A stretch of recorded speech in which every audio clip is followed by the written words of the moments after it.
Hello students, काफ़ी समय हो गया है वीडियो नहीं बना पाया था। आज मैं आपको वीडियो के माध्यम से पास्ट परफेक्ट कंटीन्यूअस टेंस की जानकारी देने का प्रयास कर रहा हूं।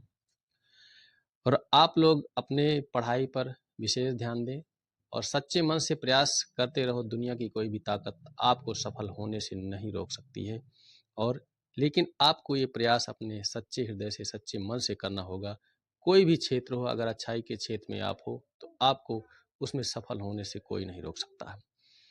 और ध्यान रहे कि परीक्षा की तैयारी के लिए आप लोग अपना समय, कीमती समय निकाल करके अपने परीक्षा पर ध्यान दें, क्योंकि बोर्ड की परीक्षाएं सन्निकट आ रही हैं और इसमें जो है आपको काफ़ी मेहनत करना है और अच्छे अंक प्राप्त करने हैं। और आपको बहुत ज़्यादा से ज़्यादा जो है इसमें मार्क्स लाने की आवश्यकता है, क्योंकि कंपटीशन का ज़माना है और कंपटीशन में जब आप आगे रहेंगे तभी आप जो है आपको आपके मंजिल तक पहुंचने का काम कर सकेंगे। तो चलिए देखते हैं पास्ट परफेक्ट कंटीन्यूअस टेंस दिया है। जिन हिंदी वाक्यों के अंत में ता रहा था, ती रही थी, ते रहे थे, ते आ रहे थे, ती आ रही थी आदि शब्द आते हैं, उसे प्रेजेंट परफेक्ट कंटीन्यूअस टेंस कहते हैं।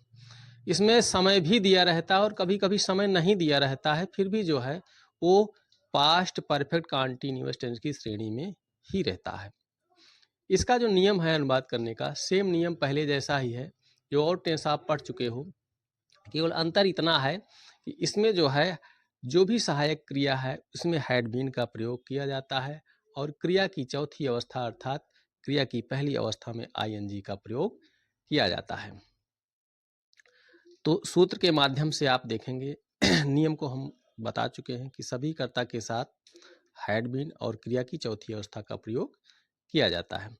और ये आपका जो फार्मूला है नीचे लिखा हुआ है, subject plus had been plus क्रिया की चौथी अवस्था प्लस अदर्स। निश्चित समय के लिए एक चीज़ और ध्यान देना है इसमें कि जब समय निश्चित होता है तो समय निश्चित होने पर जो है उसके साथ सिंस का प्रयोग किया जाता है, और जब समय अनिश्चित होता है तो उसके साथ फॉर का प्रयोग किया जाता है। जैसा कि आपको दिखाई दे रहा है कि निश्चित समय के लिए सिंस और अनिश्चित समय के लिए फॉर का प्रयोग करते हैं। प्रायः वाक्यों में समय भी दिया रहता है, प्रायः वाक्यों में समय भी दिया रहता है और कभी कभी समय नहीं रहता है, तो उसके लिए भी हम जो है पास्ट परफेक्ट कंटीन्यूअस टेंस का ही प्रयोग करेंगे। लेकिन वहां रहता है ता रहा था, ती रही थी, ते रहे थे, इस तरह से वाक्य में जुड़ा हुआ रहेगा। चलिए आपको वाक्य के माध्यम से बताने का प्रयास किया जा रहा है। जैसा कि इसमें पहला वाक्य है कि राम 2 घंटे से टीवी देख रहा था। तो राम के लिए सब्जेक्ट यूज किया जाए, सब्जेक्ट है Ram. Ram had been watching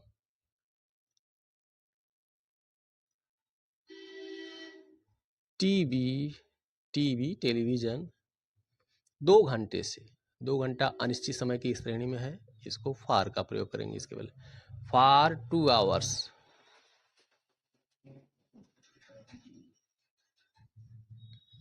Ram 2 घंटे से टीवी देख रहा था। Ram had been watching TV for 2 hours.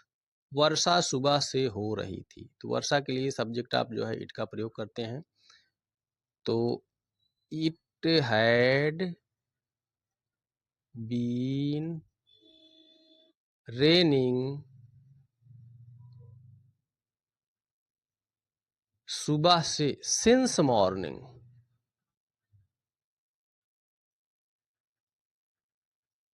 Since morning.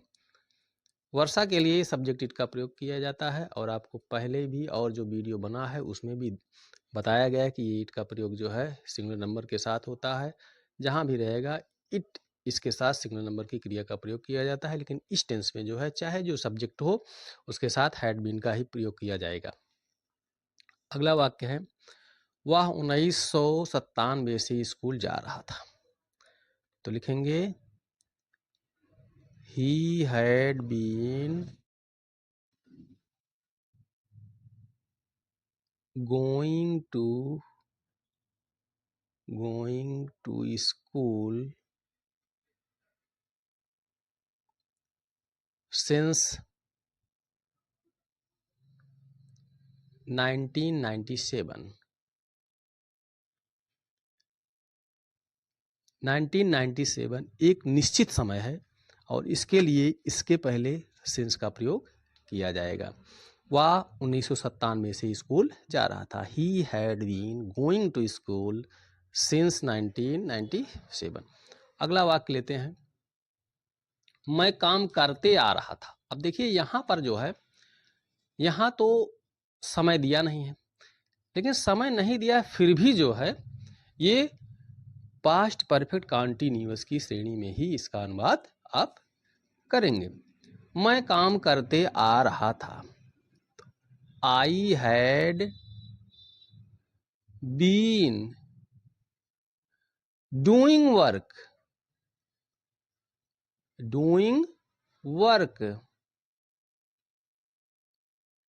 इसका और भी आप लिख सकते हैं, काम करते आ रहा था। आई हैड बीन वर्किंग, मैं काम करते आ रहा था, इसको भी लिख सकते हैं। अगला वाक्य है, वह लिखते आ रहा था।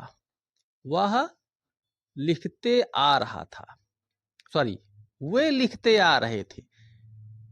दे had been writing.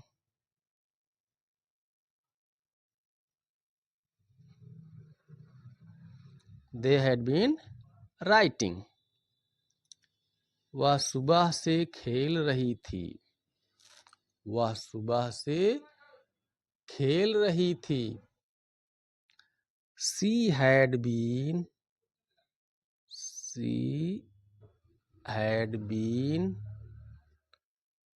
playing, ing form, playing since morning.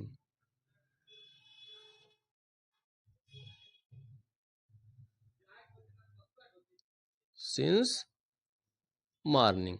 तो इस तरह से जैसा कि आपको वीडियो में बताया गया है कि चाहे जो भी सब्जेक्ट रहेगा, हर सब्जेक्ट के साथ हैड बीन सहायक क्रिया का प्रयोग करेंगे और क्रिया की जो है चौथी अवस्था का प्रयोग किया जाएगा। इसमें समय दिया रहता है, फिर भी आपको जो है समय दिया रहता है, सिंस या फार का प्रयोग करेंगे। अगर निश्चित समय है तो सिंस का, निश्चित समय है तो फार का।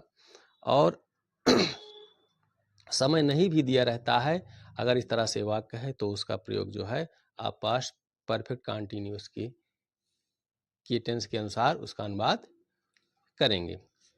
और आगे जो है ये टेंस समाप्त होते ही आपको जो है सीधा सीधा जो है एक्टिव वॉइस और पैसिव वॉइस और डायरेक्ट इनडायरेक्ट आदि चीज़ों की जो है जानकारी दी जाएगी। और इस वीडियो के साथ मैं अपनी वाणी को विराम करता हूँ। Thank you very much.